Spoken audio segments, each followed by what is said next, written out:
More than 2 million people die every year from waterborne diseases. Most of them are children below 5 years of age.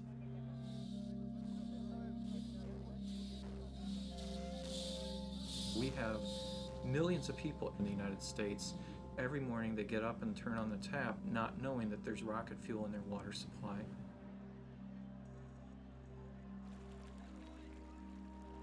There's really been a concerted effort to mischaracterize the degree of the threat that's facing us. We have wars going on in the world over oil because of pricing of oil. And if we take the same path with water, that's oil all over again. The world is running out of fresh water. People will do anything. They'll give anything, their life savings, their house, anything for water. Without water, we have nothing. Without water, we have no life. We have no culture. We have no society. We have no economy.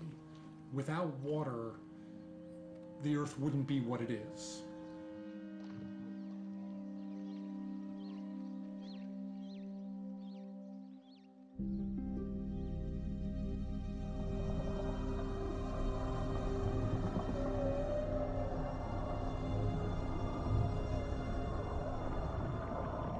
When you think about our planet, it is one huge living body because of the water that flows through it. And across the land masses, you can have veins of water and arteries of water flowing. This flows into our ocean, which is the heart of our Earth. And it exhales. It evaporates water and puts water back into the hydrologic cycle, which then again goes up to the mountaintops and again comes down in the form of veins and arteries. So our planet is just one huge living body with water constantly circulating through it, and it is the water that gives it life. We too are like the surface of our planet, 70% water and 30% solid. We too have a heart. We have 60,000 miles of veins and arteries. And just like the earth recycles the water, we have a water cycle within us.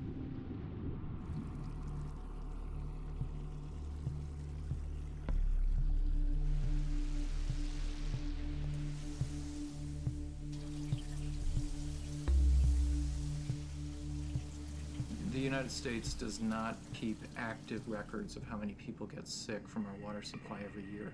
There are estimates that from 500,000 to 7 million people get sick per year from drinking the tap water.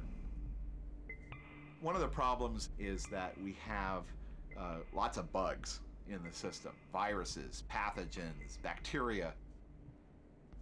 A lot of those things that you think of as stomach viruses or flus, about 40% of those come from your drinking water.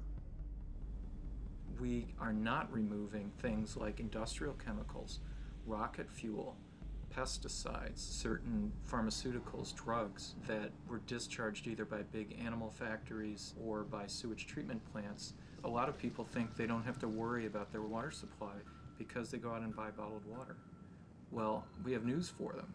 In fact, a lot of your exposure to many of the chemicals comes from the simple act of showering in them. So some of these more volatile pollutants come in through your skin. There are over 116,000 human-made chemicals. We have no idea how they interact. We are becoming experiments for these synthetic chemicals. And when the liver takes these chemicals out of our bodies, what happens? They get flushed down the toilet. And then they go into the aquifer. And then they go into our rivers and streams. We take the water from the rivers and streams and we put it into our public water supply systems and we're drinking it again.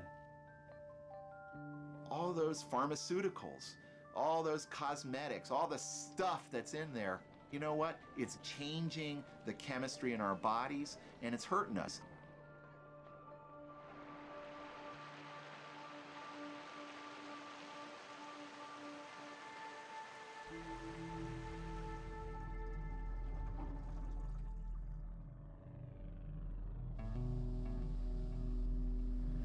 For the last 30 years, since the Green Revolution brought chemical agriculture to India, there are two problems that it has created for water systems. The first problem is the crops are actually highly inefficient in water use.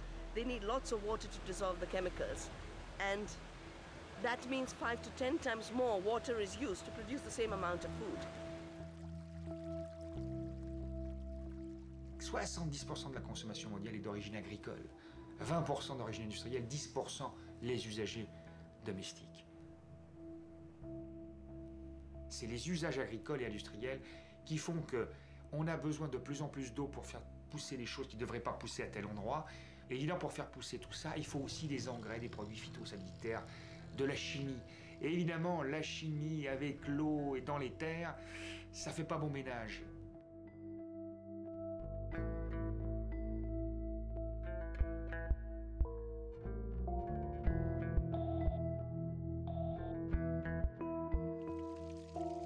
Et aujourd'hui, y compris dans des analyses qui sont rendues non publiques, on s'aperçoit que par exemple l'eau de la Seine, mais on s'est rendu compte que dans les 5 dernières années dans l'eau de Seine, les poissons avaient changé de sexe. Il n'y avait que des femelles, et puis il n'y a plus de mâles.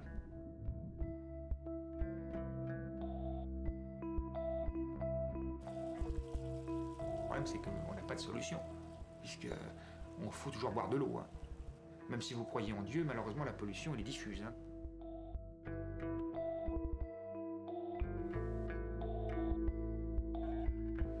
We mustn't forget that these chemicals were designed for warfare. They are the ultimate weapons of mass destruction. Every one of them came out of the war system. Now they are in our drinking water. Ça peut paraître exagéré, franchement ça ne l'est pas. Et tout ça c'est pas dans 50 ans, dans 100 ans, on est en pleine actualité. People assume that there's somebody in the government protecting their water supply, and that's often not the case. One of the most extraordinary examples of that is the most common pesticide sprayed in the United States, atrazine. Atrazine itself is an herbicide, or a weed killer, and it's used on products such as corn. It is the #1 contaminant found in drinking water, and groundwater, and surface water.